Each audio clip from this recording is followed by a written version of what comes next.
15. This is Ariana. Welcome. I have a question from Bob today. Currently, when I play, I rest my thumb on the pickup. As my thumb is getting very tender, no blisters yet, I like the idea of resting the thumb on a string instead. However, I'm a little confused on thumb placement when playing the E string on 4 strings or the B string on the 5 string. Where should I be putting my thumb for the top strings? That's a great question. So I'm gonna answer it for all strings. I don't like to be restricted to my pickup in terms of location where I play, because my bass sounds different depending on where I am. If I'm up here, it's more of a jazzy sound, and if I'm back here, it's more funky.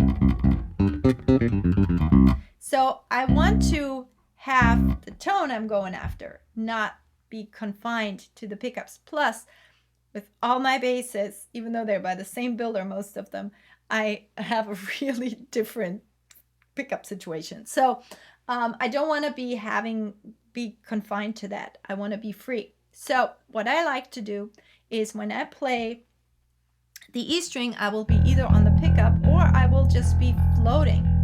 And the floating is actually quite comfortable because I anchor myself in position, first of all, by being resting on the body of the bass very comfortably and being very relaxed here. So the pure weight of my arm is giving a pretty solid feel here. And then when I pick the E string, I'm just basically plucking into my thumb. So it feels anchored down that way. When I'm playing the A string, I'm moving, even if I rested on the pickup earlier, I'm moving my thumb down to the E, and then I'm playing the A string here. I could stay back on the pickup, no problem. I was just thinking it's more comfortable, but I don't think so. I don't think that's a reason for me. But the most important thing for me is I want to mute those strings, because if I have, and let's say I'm not doing any left-hand muting at all, I will get horrible rings going. So I want to avoid those. And the best way to do that is to move my thumb right between the E and the A string. I am doing this in such a fashion that this part of my thumb is muting the E, and the tip of my thumb is muting the A. So I'm having both of these strings wedged in right here. And then I have access to the D and the G string. So on the 4th string, I only have 3 possible positions, either on the pickup or floating. That's position number 1. Position number 2 is on the E string while I'm playing the A. And position number 3 would be wedged in between the A and the E string with the main purpose of muting those 2 lower strings while I'm playing higher strings. There is no need to move over between the D and the A string, because that will be muted whether I play the D. If I play the D muting is no issue. And when I play the G string, it's also no issue, because I will be stopping that string from ringing because I'll be playing into it, right? It will be stopping the motion from playing the G string. I'm going to demonstrate that on the 5 string so that you see how that works as well, and on the 6 string very briefly.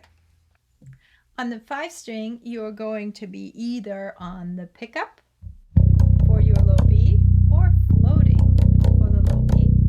You will be on the B for the E string, on the E and B for the A string, and then you have 1 more to go between the A and the D.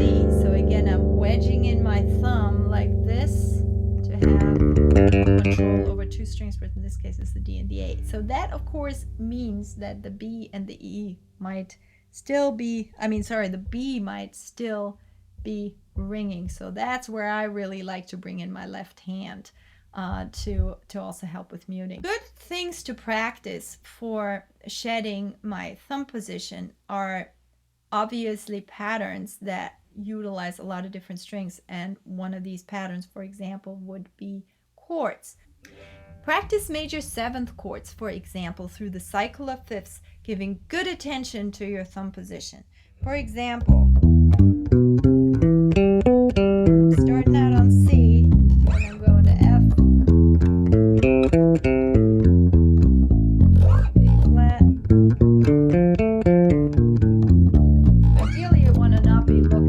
So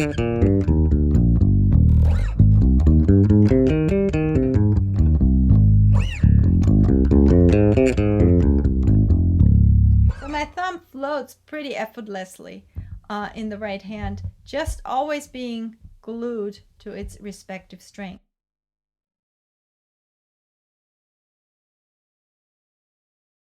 Now, when you're getting an easier time with that, you can also try the following. You can, instead of going up the triad like that,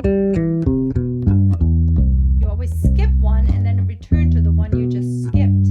So you would be going from the C to the G directly, then go back to the E, which is what you just skipped, then go to the B.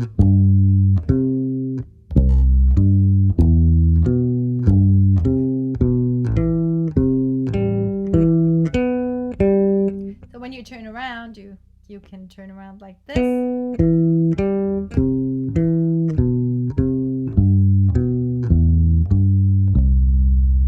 Now the next step is to do triads. Triads are even harder because there are only 3 notes, so you have to do a lot of string jumping. Now if we then skip a note, you will see that you are really doing some acrobatics with your thumb here. So the regular triads over 2 octaves, and we're going to hit the high C up on top.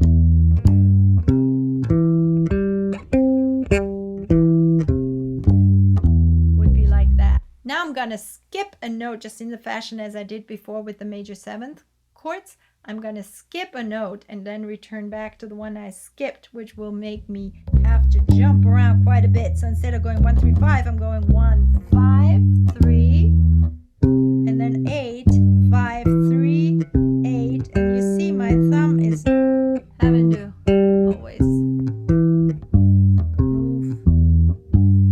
with that. So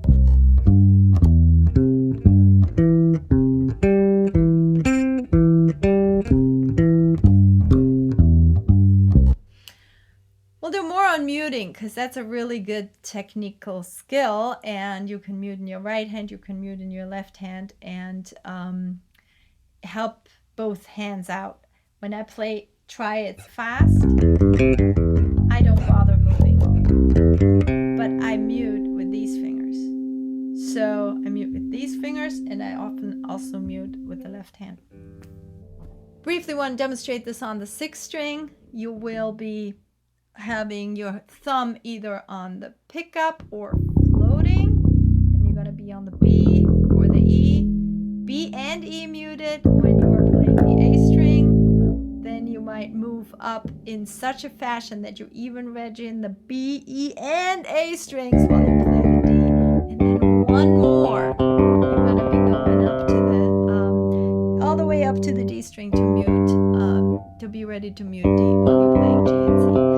So to me, it's always a combination of both hands. If there's a fast passage, I might not always move all the way, but I am definitely between B, E and A a lot. And then I also use, again, these 3 fingers to mute. And then if you're playing 6th string in particular, you might even think about pulling a groove gear fret wrap or a scrunchie over your strings, which really help you with muting. So if it's possible, it means you're foregoing all the open strings. So you might want to use it with caution and make the decision depending on the piece. But that will definitely help your muting. So there are many ways of muting.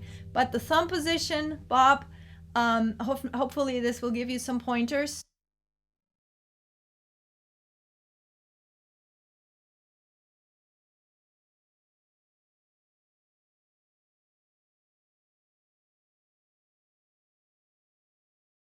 Today's tip, when you pluck, right on the heels of this question today from Bob, when you pluck, make sure you pluck into the bass. You want to pluck towards the direction of the body of the bass. Why?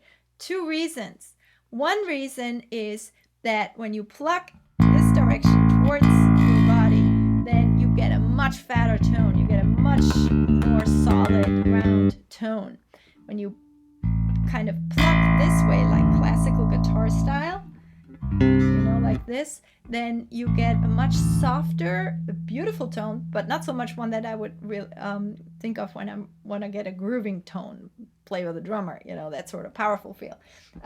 And so you get a much softer tone. That's one reason. But the other reason is you'll have a hard time muting, because when you pluck them this way, they keep ringing. If I pluck them the other way, they will stop the tone. And then I also bring in my thumb. I'm at ariasbassblock.com. Appreciate you guys watching.